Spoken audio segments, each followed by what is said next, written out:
So you're invited to karaoke. Now instead of singing Flowers, I'd like for you to sing Silver. Where has all the silver gone?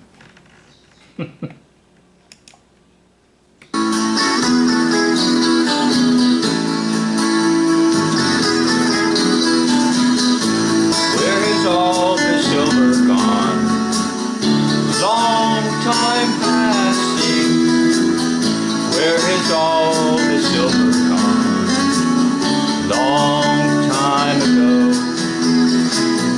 Where has all the silver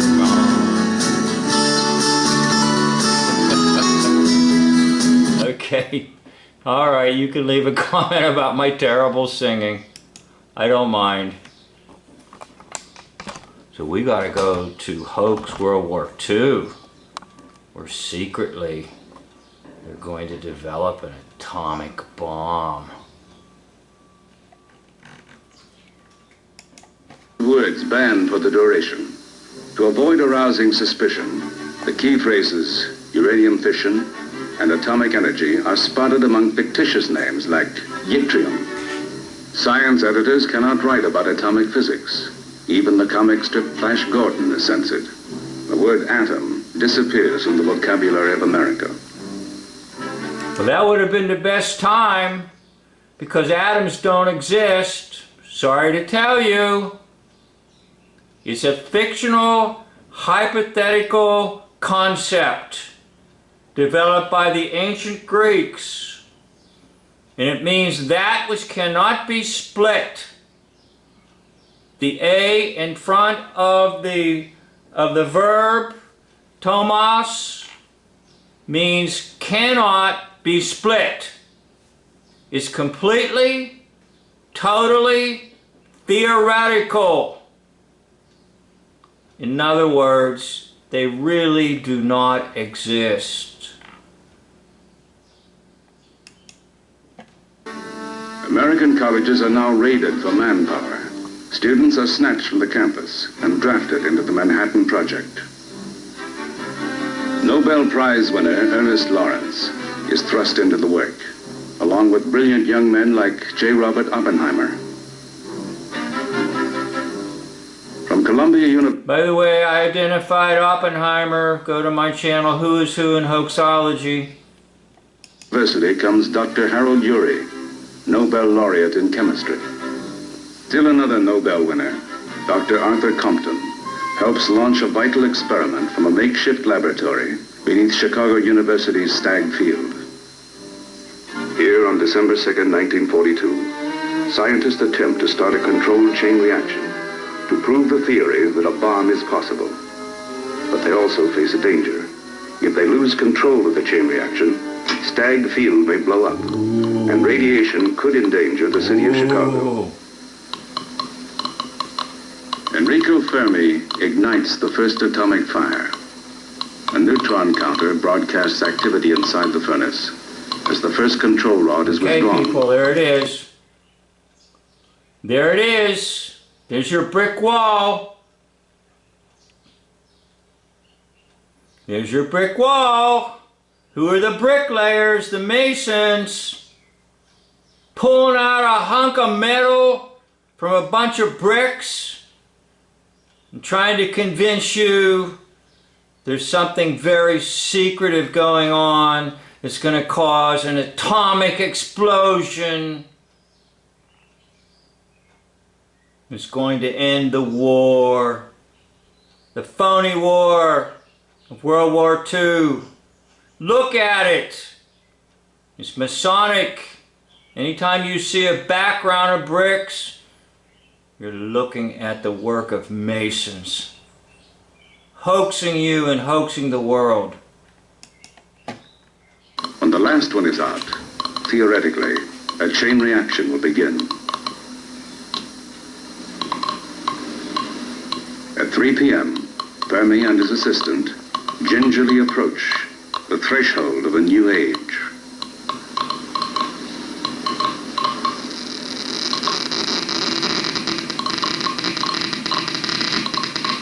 Ooh, it's scary, isn't it? They blow up all Chicago. Where Al Capone was. Who is Fatty Arbuckle, by the way? Called to Washington heralds Fermi's success. The Italian navigator has landed in the New World. Now, across America, nerve centers are chosen for producing an atom bomb. Pasco, Washington. Here, not nerve centers, hoax centers. And the bigger you build it, the bigger the hoax. That's the rule of thumb. People are very suspicious of little tiny microscopic hoaxes. But the bigger they are, and the more money poured into them, like the space industry, the more believable they are in the mind. So build the biggest, largest hoax centers you can to convince the world of atomic bombs.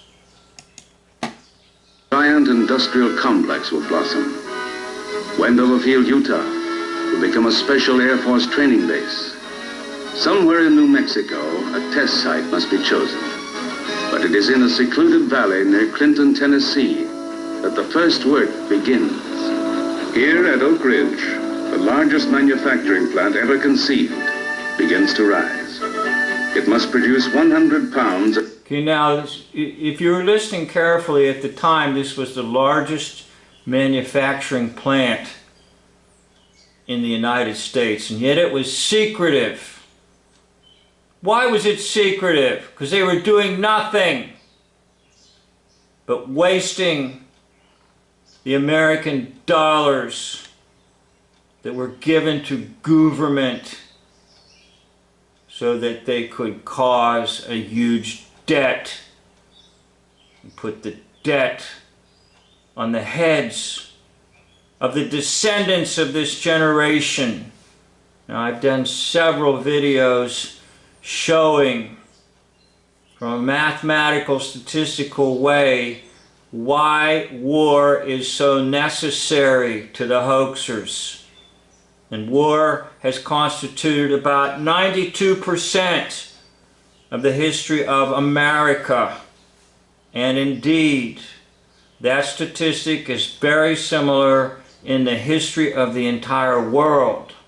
So why is it that the entire world has always been at war about 92% of the time?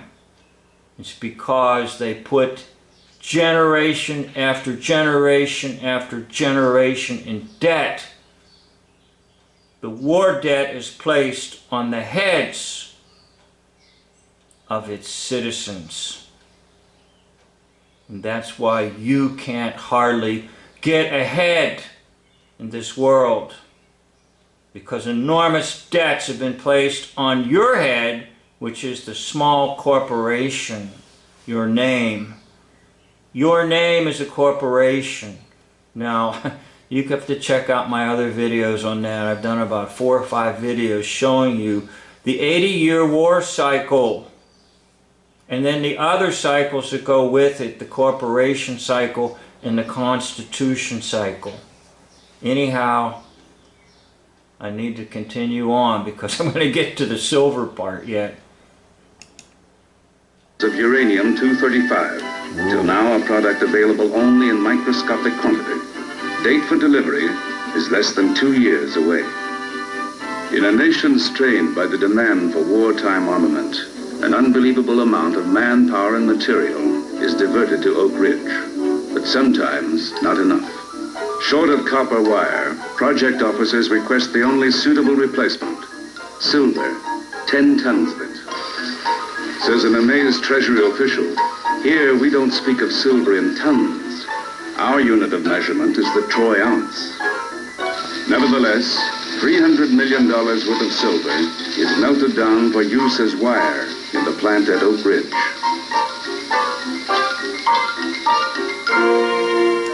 So it's worth listening to that again, because that's the heart of what I'm trying to get at. So we'll try to go back over it again so you can hear it. and listen to it carefully. A test site must be chosen. But it is in a secluded valley near Clinton, Tennessee, that the first That place was huge, by the way. Here at Oak Ridge, the largest manufacturing plant and ever secretive. conceived begins to rise.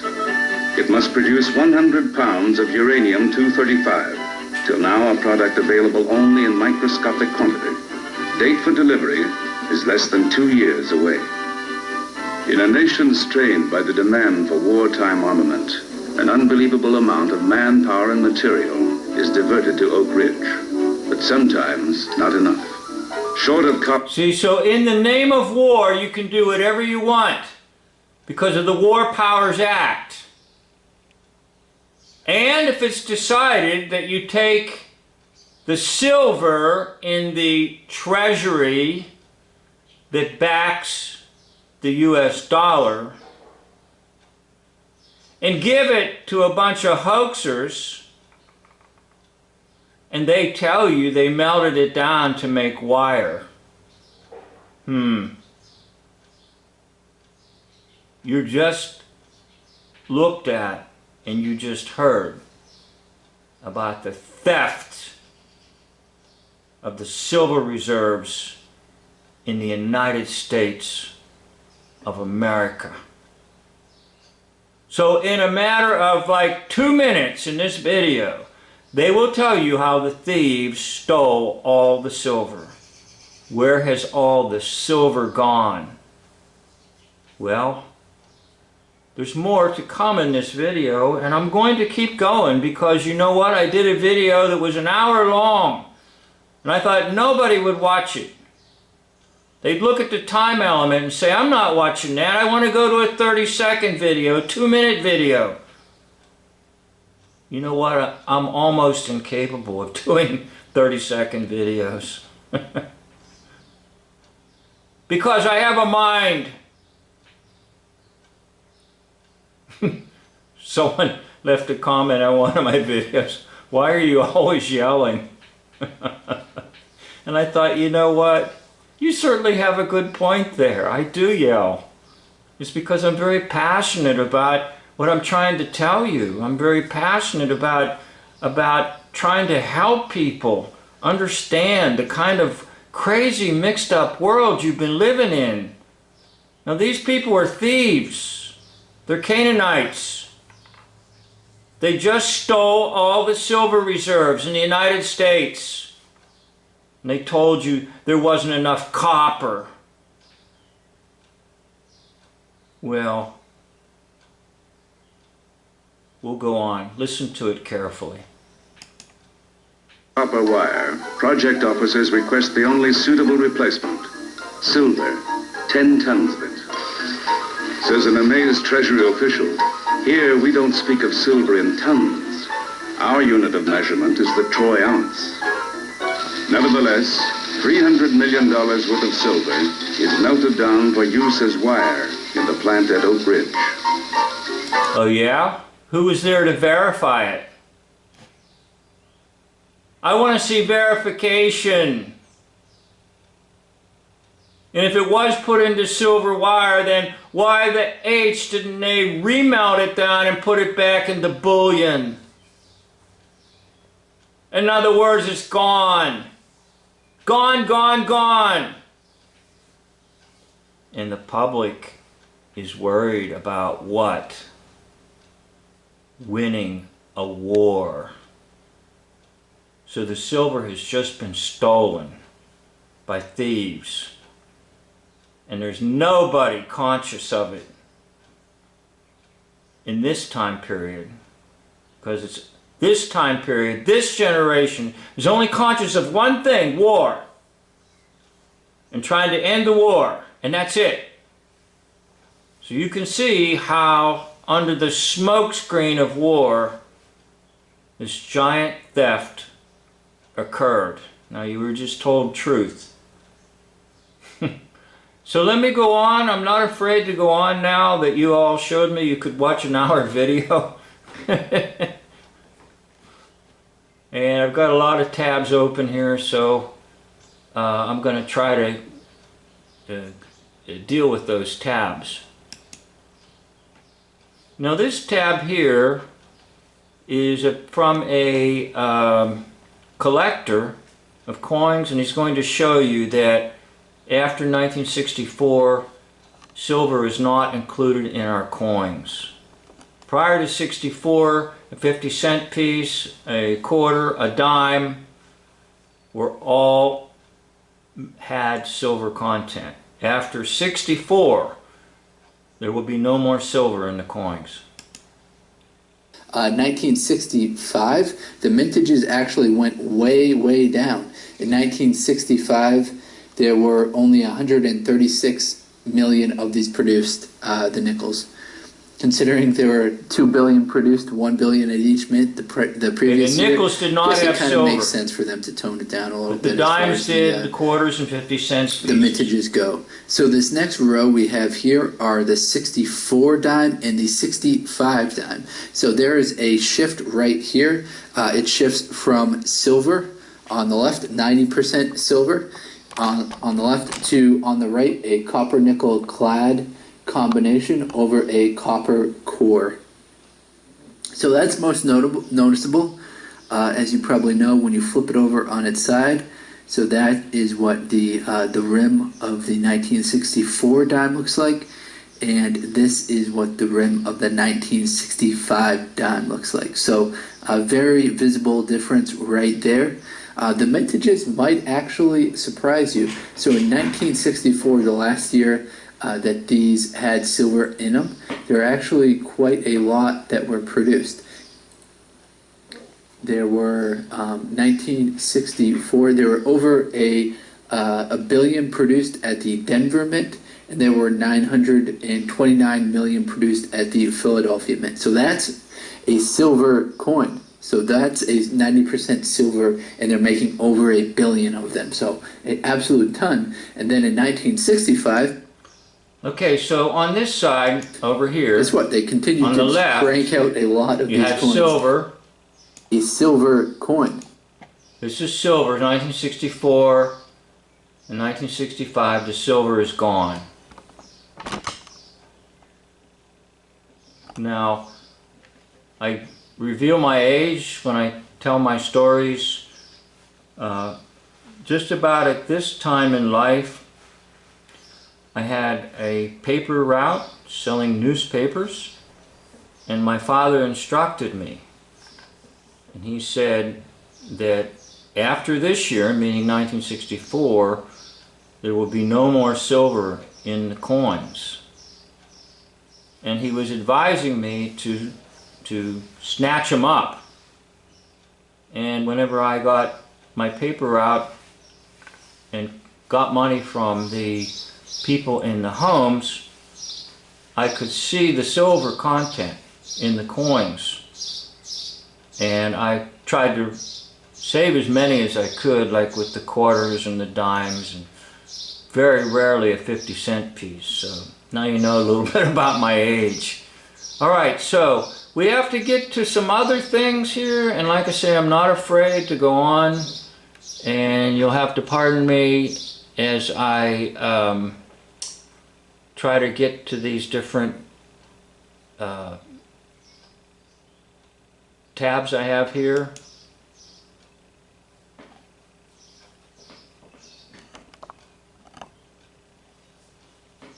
Oop, I don't know what's going on. Here we go. Being here today just brings back all the memories, really mixed emotions, more so than the last few times that I've been here.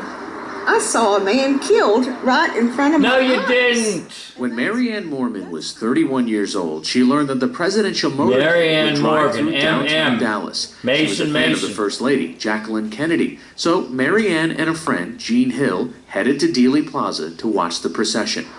My son was in school, and I had told him, "You can't be out of school, but I'll take a picture for you," never dreaming that that picture would be part of history. Mormon, shown here in a still frame of the home movie famously shot by Abraham Zapruder, took just one photograph of the president that day.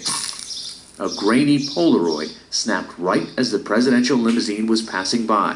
As the car got closer to us, I stepped closer to the curb here, and Jean was yelling, "Mr. President, look this way."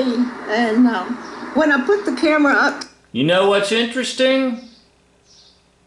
The so-called assassination attempt on Ronald Reagan, which was just another phony thing. Someone from across the street yells, "Mr. President!" By the way, that's a clue that it's all phony. The same sort of thing, 1980s with Reagan. "Mr. President!" And then, of course, the filming starts. Anyhow, back to Delaney Plaza and this liar. To my face, I wanted to make sure it was as close as I could get to him. And I snapped the picture, looking through the viewfinder, of course. When the photo was developed, it became clear Mormon had pressed the shutter just as the 46-year-old president was hit and fatally wounded by a rifle's bullet. Amazing! It's the only known photograph of the moment. Just like all these, somebody just happened to capture this on video with their cell phone. Or we're fortunate that there was a security camera that captured this. Nonsense. JFK was not killed by a sniper in a book depository. Hint, hint, book. Anyhow. So, what was that all about? Well, what that was all about was distracting the public. Remember, that was November 1963. Now, these jokers are going to reveal the Zapruder film.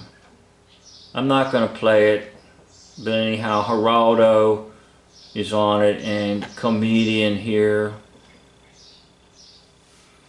Comedian. Geraldo. They're going to reveal the Zapruder film. Now, what was going on? Well, what was going on was the nation is now absorbed in the JFK assassination. And so nobody will question or even begin to think about, there's no more silver in your dimes. There's no more silver in your quarters. So that's a 90% silver, and they're making over 1 billion of them. So an absolute ton. And then in 1965, guess what? They continued to crank out a lot of these coins. There were 1.6 billion made in total. They were only made at the Philadelphia Mint. So you can, the lighting might be a little bit challenging, but you can probably see the metal content difference between the coin on the left and the coin on the right. Now as we scroll down right here, same situation. 1964 quarter, which is 90% silver, and then a 1965 quarter, which is a copper nickel clad with a copper core. Okay, the key word in all of this is called intrinsic value. In other words, the intrinsic value is gone.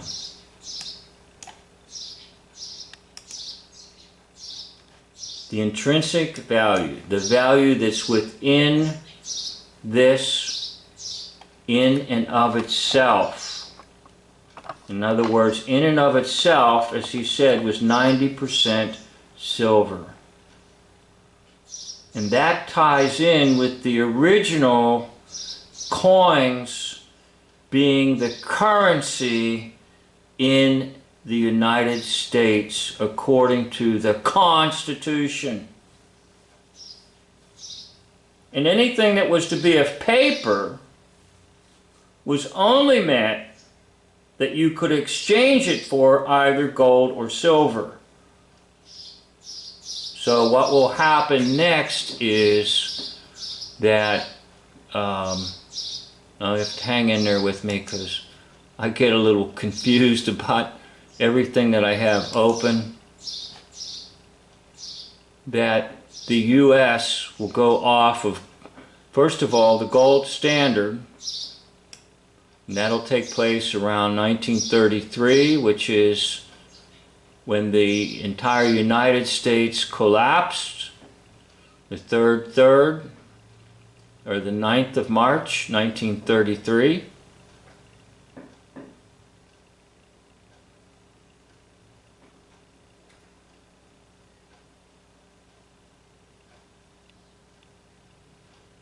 What is going to happen is, well, here we have under FDR, who is a phony, by the way. He also played Mayor LaGuardia in New York City, the actor.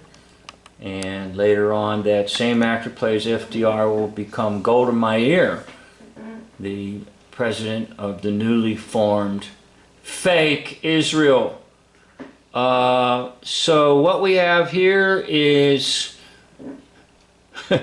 what we have here is a failure to communicate. Now, during FDR, he's going to completely obliterate the whole idea of tethering the dollar to gold. And the next one, that would be in 33, which is a big, big event. The bankruptcy of any valid form of government, completely gone on March 9th, 1933. Now, in 71, Richard Nixon, who, by the way, most likely was Ed Sullivan, and even possibly in a tri-bond, Ed Sullivan and Rich Little and Richard Nixon are all one and the same. I've got really, really high results with, what's his name, Rich Little. So they could all be one and the same, Rich Little, Ed Sullivan, and Richard Nixon. So in 71, Nixon is going to untether U.S. dollar with silver.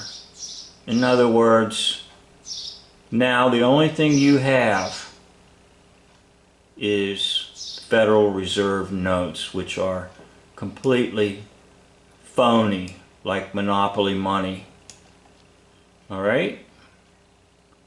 So let me see if I have anything else to say here before we dismiss.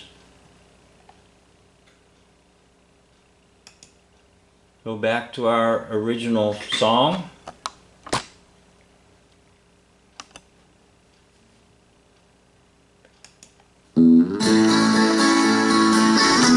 Where is all the silver gone? Where's all the silver gone? Long time passing. Well, anyhow, you get the idea. It was stolen, people. They're thieves. The one to point to on all this is none other than Eustace Mullins, The Curse of Canaan, and his work telling you that because Joshua never drove out the Canaanites and did what he was supposed to do, the Canaanites lived on and on and on. And they took different forms in history, and they have been present in the United States. They have been present in the United Kingdom. They have been present in almost every country of the world. And that is exactly what you're seeing. The Canaanites who come to do what the devil did in John 10:10. The Gospel of John, chapter 10, verse 10. Kill, steal, and destroy. So I tried to give you an example of how they stole the silver in the United States. Let me try to end with a word of hope. And the word of hope is always this: the kingdom of God is not the same as the kingdom of this world. And you have a kingdom that cannot be shaken. You have a kingdom that will reward people eternally someday, regardless of how much gold or silver or Federal Reserve notes you have. The King of Kings, the Lord of Lords, will give rewards to those that love Him and those that labor for Him and those that work for Him. So you can look forward to that day, even if they have stolen all the gold, which is a whole nother subject. There's no gold in Fort Knox. Stolen all the gold, stolen all the silver, it doesn't matter. Because we're not to be of this world. I am in this world, but I am not of this world. And there might be many folks that'll say, yeah, he certainly isn't.